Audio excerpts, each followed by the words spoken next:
Well, you probably got it by now that my obsession with phonetics, by the grace of God, turned out to be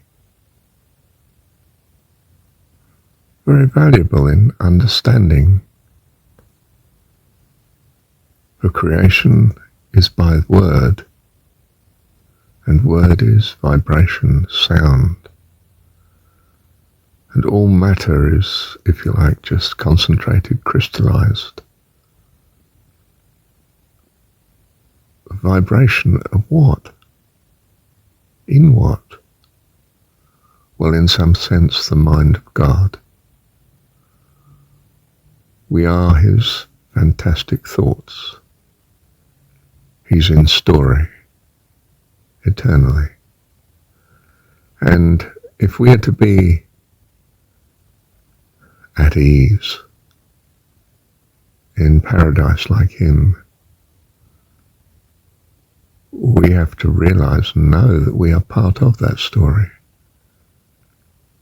even part of the storytelling, by his grace and his goodness and his love, his kindness. We are reflections of him, you see. A trillion different views of him. A million trillion permutations, each one unique, each one part of his amazing fellowship. You could say, in a sense, his whole being, because in some sense we are one in that way. But actually a communion, a fellowship of an infinite number of infinite beings. And that's the best we can say in terms of the dimensions we're au fait with, familiar with here.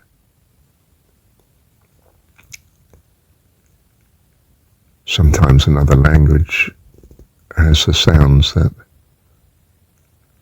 just feel, clinch, crystallize some thread of thought, of notion of being. So I suddenly dropped into au fait instead of au fait. Well, the A, we know what that's about. For free, follow. Oh, that's the startlement, isn't it? Oh, it's almost a full stop as opposed to ah. Remember, ah is stunned amazement at glory and the fantastic glory of the heavens. Say, you look up and say, ah. Or up into a tree. Ah. The mouth opens as in yeah, but it's ah. It's a flow of air, of course. You are making a sound, but it's almost not a sound. It's the sound of the wind, the sound of the wind.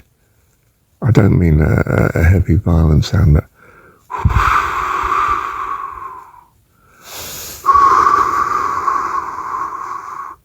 and the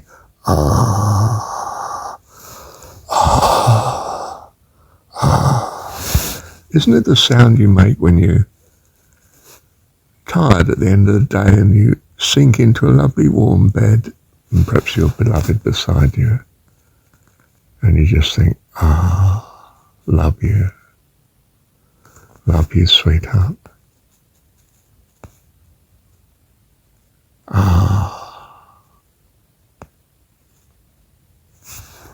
A sort of peaceful rapture, isn't it? Where was I? Yes, the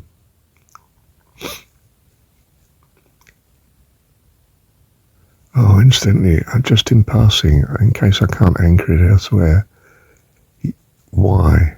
Yeah, the sound yeah, it's yes, it's positivity, you, not the of little you under heaven, but the you that God has you be in eternity. Yes, be positive. That's your choice. When we say, choose you this day whom you will love, it's to say yes to this choice and take it. I see skies of blue. You know that silly secular song? Silly secular song. Do you see I'm invoking spirit here, aren't I? Without realizing it, in sounds. Song. I see skies of blue. Dee, dee, dee. I can't remember. I don't know it, the song, but you know, you might know it. It was probably a 1950s song, was it? I don't know, sort of thing my mother lived through anyway, at that age. 50s, and perhaps it's earlier. And it's probably Hollywood or something, but do you see? See again, see. Spirit, vast as an ocean. The sea. Didn't you know even our theory is that life came from the sea, first developed and crawled out onto land? Do you see what I mean? To see is to look way into the distance, isn't it? To have information of that which is beyond the body, comes in through our major sense of sight. That's why it's such a handicap to be blind, and why in something like the Christian religion we say was blind, but now I see. Amazing grace, how sweet the sound that saved a wretch like me. All the S's in there, you see. I once was lost, but now am found, was blind, but now I see.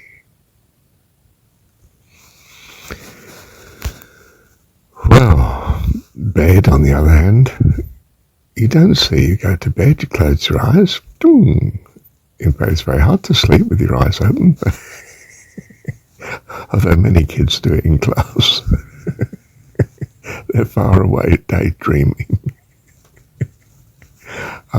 Poor souls, burdened with our educational approach to things. Let me recap. Yes, did you see the word sea, surface spirit, and E, the double of what God gives, a double portion, the upper and the nether springs. You see into infinity, into the distance. You know, just a view almost of anything, even a city, not just nature. Well, city is nature of a form. It's what's happened in the culture that's developed on this planet. And it's all because of the environment, the planet, and what God's doing with it. It's still nature, you see. Although we think of it as extremely artificial because it's got such a imprint of man's meddling, if you like, with nature. You know, he's made buildings and roads and airports and so on in a sea. The city. City. Spirit. Yeah. All the tiny people. All the tiny eyes. All the little egos of self. Children. T. In time. E. City. E. The double portion of God giving prosperity of a sort. Material, you know. You know what life's like without materiality.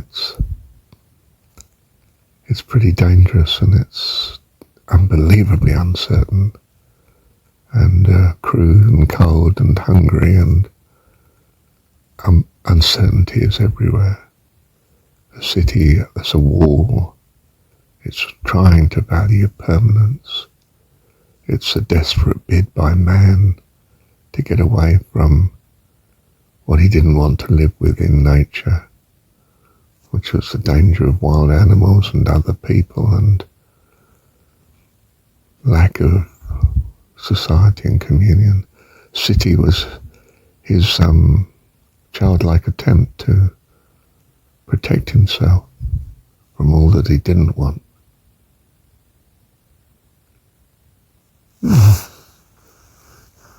Yes, what's Lot looking for? He says, well, I need a city to flee to, Lord.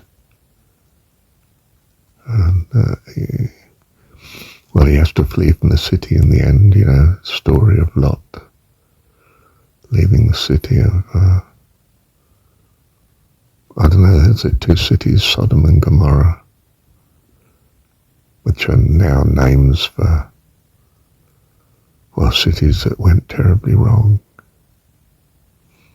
We see that, don't we, whether it's, from our point of view, fascism or communism. If you're a communist, then you see it as fascism and capitalism. If you're what's the other one? If you're a fascist, you see it as capitalism and communism. Yeah.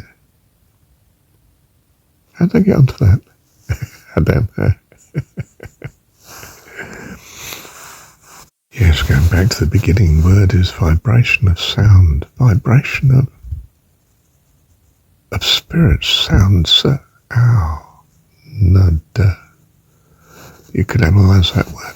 I don't want to launch into that quite at the minute. But sound, spirit. Close, isn't it? Well, sound, okay, ow is out. The sound goes out into the world, into eternity, and it cannot return to him void. Notice this going out. We've got a thing at the minute, one of our Voyager space things sent off years ago, seems to be coming back towards us. Has it been reflected on the edge of the solar system? Only the solar system. We're not talking about the edge of the universe, for goodness sake. We're just talking about the solar system. It's reflecting back and coming back. I don't mean it's necessarily going to end up back on the launching pad in N years' time. I don't mean that. But I mean, has it been sent back? Are we in a capsule? A thought capsule, in fact? That each planetary system, each stellar system, you see, with its planets, is a cell in itself. I don't mean you can't break out of the cell walls, but the cell wall is there. And it's there for a reason, presumably, to keep the integrity and individuality and the separateness of the particular little world within it. Us and our planets and sun.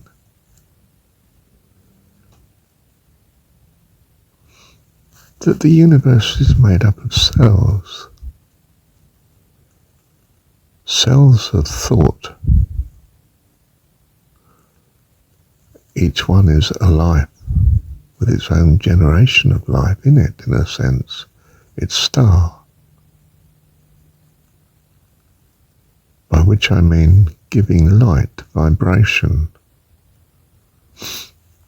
be it light or sound or just generally what we call it, electromagnetic force coming out. Wow. I've no idea. I'm way out of my depth. Of course I am. I'm a child. I don't have full access to God's mind.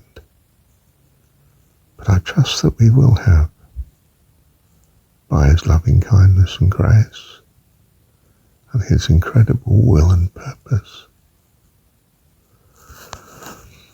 to have made such a universe, goodness knows how many others. So yes, phonetics, in a sense the way we should be spelling, for simplicity, for spirit, for our best way forward to saintliness. But we may just see it as a minor detail. Fair enough. I think I do too, but it's just a way of understanding how the Spirit speaks to us. In words, in sounds. And our written language, well, that's a combination of so many different views of representing the sounds with letters that it's a cacophony of mishmash. But the sounds, the Spirit, still overarches the whole process. So, for instance, as a reaction to amazement, or as another autumn, just the colours of autumn, impressive. You go to New England countryside and the trees in autumn, are they maple trees? I don't know, I'm not American, but many of the temperate climates, when you go into autumn and the trees change colour, and it's pretty vivid. Awestruck, autumn. Stunned amazement when you look at the heavens. So the Eastern people get the sound of autumn, awesome,